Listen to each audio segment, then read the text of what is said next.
ನನ್ನ ಹೆಸರು ವೈಷ್ಣವಿ. ನಾ 8th ಕ್ಲಾಸ್ನಲ್ಲಿ ಓದುತ್ತೇನೆ. ಇವತ್ತು ಕೋನಗಳ ಬಗ್ಗೆ ನಾ ಕ್ಲಾಸ್ ಮಾಡ್ತಿದ್ದೀನಿ. ಫಸ್ಟ್ ಕೋನ ಎಂದರೆ ಕೋನಗಳು ಎರಡು ಕಿರಣಗಳು. ಕಿರಣಗಳು ಅಂದ್ರೆ ರೇಖೆ. ಕೋನಗಳು ಎರಡು ರೇಖೆಗಳು. ಸಾಮಾನ್ಯ ಶೃಂಗ ಅಂದ್ರೆ ಒಂದು ಬಿಂದು. ಈ ಬಿಂದುವಿನಾಗ ಸೇರಿದಾಗ ಇವೆರಡು ಕಿರಣಗಳು ಅಲ್ಲಿ ಉಂಟಾಗುವ ಆಕಾರವೇ ಕೋನ. ನಿಮಗೆ ಇನ್ನ ಈಸಿಯಾಗಿ ಹೇಳ್ಬೇಕಂದ್ರೆ ಒಂದು ಚುಕ್ಕಿ. ಆ ಚುಕ್ಕಿಲಿಂದ ಎರಡು ಗೆರಿಗಳು ಈ ಕಡೆ ಹೊಂಟಾಗ ಅಲ್ಲಿ ಉಂಟಾಗುವುದೇ ಕೋನ. ಇದಕ್ಕೆ ನಾವು ಕೋನ ಅಂತ ಹೇಳ್ತೀವಿ. ಕೋನದಾಗ 6 ಪ್ರಕಾರಗಳವರಿ. ಒಂದು ಲಘು ಕೋನ ಅಂದ್ರೆ 0 ಡಿಗ್ರಿಗಿಂತ ಹೆಚ್ಚು, 90 ಡಿಗ್ರಿಗಿಂತ ಕಡಿಮೆ. 0 ಅಂದ್ರೆ 90 ಡಿಗ್ರಿಗಿಂತ ಕೆಳಗೆ ಯಾವ್ಯಾವ ಸಂಖ್ಯೆಗಳು ಬರ್ತಾವ ನೋಡು, ಅವೆಲ್ಲ ಲಘು ಕೋನಕ್ಕೆ ಉದಾಹರಣೆಗಳಾಗ್ತಾವ. 60 ಡಿಗ್ರಿ ತಗೋರಿ, 70 ಡಿಗ್ರಿ ತಗೋರಿ, ನೀವು ಎಷ್ಟು ಹತ್ತಿರ ಅಷ್ಟು. 90 ಡಿಗ್ರಿಗಿಂತ ಅಷ್ಟು ಕಡಿಮೆ ಇರ್ಬೇಕು ಅವು ಕೋನ. ಆ ಕೋನಕ್ಕೆ ನಾವೇನಂತೀವಿ ಲಘು ಕೋನ ಅಂತ ಕರಿತೀವಿ. ಲಂಬ ಕೋನ ಅಂದ್ರೆ ಎಕ್ಸಾಕ್ಟ್ ಕರೆಕ್ಟ್ ಎಲ್ಲ ಆಕಾರದಾಗ ಇರ್ಬೇಕು.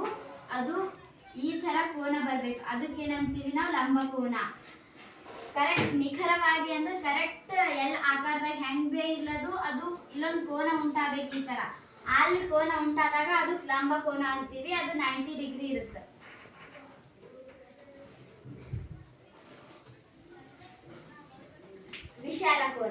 ವಿಶಾಲ ಕೋನ ಅಂದ್ರೆ 90 ಡಿಗ್ರಿಗಿಂತ ಹೆಚ್ಚು. 90 ಡಿಗ್ರಿ ಲಂಬ ಕೋನ ಅಂದ್ರೆ ಅದಕ್ಕಿಂತ ಹೆಚ್ಚು. 180 ಡಿಗ್ರಿಗಿಂತ ಕಡಿಮೆ. ಈ 90 ಡಿಗ್ರಿಗಿಂತ 180 ಡಿಗ್ರಿದಾಗ ಎಷ್ಟು ನಂಬರ್ ಸಂಖ್ಯೆಗಳು ಬರ್ತಾವ ನೋಡು, ಅವೆಲ್ಲ ವಿಶಾಲ ಕೋನಕ್ಕೆ ಉದಾಹರಣೆಗಳಾಗ್ತಾವ. ನೀವು ಯಾವತ್ತು ಬಿ ತಗೋರಿ ಅದು ವಿಶಾಲ ಕೋನಕ್ಕೆ ಉದಾಹರಣೆ ಆಗುತ್ತೆ.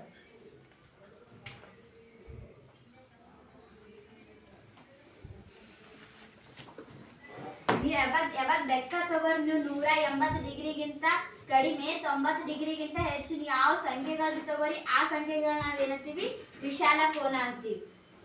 ಸರಳ ಕೋನ ಕರೆಕ್ಟ್ ನಿಖರವಾಗಿ 180 ಡಿಗ್ರಿ. ಒಂದ್ ರೇಖೆ ಅಂತಂದ್ರ ಅದು ಆಗಲ್ಲ. ಯಾಕಂದ್ರ ನಾವೇನಂತ ಹೇಳಿದ್ವಿ, ಕೋನಗಳ ಡೆಫಿನೇಷನ್ ದಾಗೆ ಹೇಳಿದ್ವಿ ನಾವು. ಒಂದು ಸಾಮಾನ್ಯ ಶೃಂಗದಿಂದ 2 ರೇಖೆಗಳು ಹೇಳಿದಾಗ ನಾವೊಂದು ಸಾಮಾನ್ಯ ಶೃಂಗ ಇಡ್ತೀನಿ, ಚುಕ್ಕಿ ಇಡ್ತೀನಿ, ಅದರಲ್ಲಿ ಈ ಕಡೆ ಒಂದು ಗೆರೆ ಹೇಳ್ತೀನಿ, ಈ ಕಡೆ ಒಂದು ಗೆರೆ ಹೇಳ್ತೀನಿ. ಇಲ್ಲಿ ಸರಳ ಕೋನ ಆಯಿತು. ಇದು ಎಕ್ಸಾಕ್ಟ್ ಕರೆಕ್ಟ್ 180 ಡಿಗ್ರಿ ಇರ್ತದೆ. ಇದಕ್ಕೆ ನಾವು ಸರಳ ಕೋನ ಅಂತ ಕರಿತೀವಿ.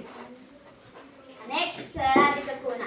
ಈಗ ಸರಳ ಕೋನ 180 ಡಿಗ್ರಿ ಅಂದ್ರ 180 ಡಿಗ್ರಿಗಿಂತ ಹೆಚ್ಚು, 360 ಡಿಗ್ರಿಗಿಂತ ಕಡಿಮೆ. ಈಗ ನೀವು 180 ಡಿಗ್ರಿಗಿಂತ ಹೆಚ್ಚು ಯಾವುದೇ ಕೋನಗಳು ತಗೊಳ್ರಿ, 360 ಡಿಗ್ರಿಗಿಂತ ಕಡಿಮೆ ಯಾವುದೇ ಸಂಖ್ಯೆಗಳನ್ನು ತಗೋರಿ, ಅದು ಸರಳಾಧಿಕ ಕೋನಕ್ಕೆ ಉದಾಹರಣೆ ಆಗುತ್ತೆ. ನೀವು ಯಾವ್ದು ಬೇಕಾದ್ ತಗೋರಿ.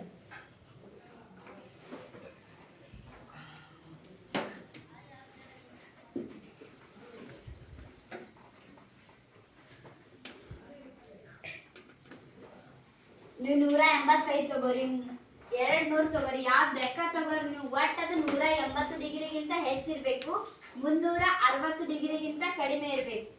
ಇನ್ನು ಲಾಸ್ಟ್ ಒಂದು ಪೂರ್ಣಕೋನ ನಿಖರವಾಗಿ 360 ಡಿಗ್ರಿ ಇರ್ತದೆ. ಹಿಂಗ ಪೂರ್ಣಕೋನ ಅಂದ್ರೆ ಹಿಂಗ. ಈ ಪೂರ್ಣಕೋನಕ್ಕ ಸಾಕಷ್ಟು ಉದಾಹರಣೆಗಳವ.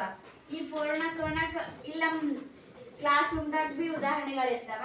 ಪೂರ್ಣಕೋನ ಅಂದ್ರೆ ಎಕ್ಸಾಕ್ಟ್ 360 ಡಿಗ್ರಿ.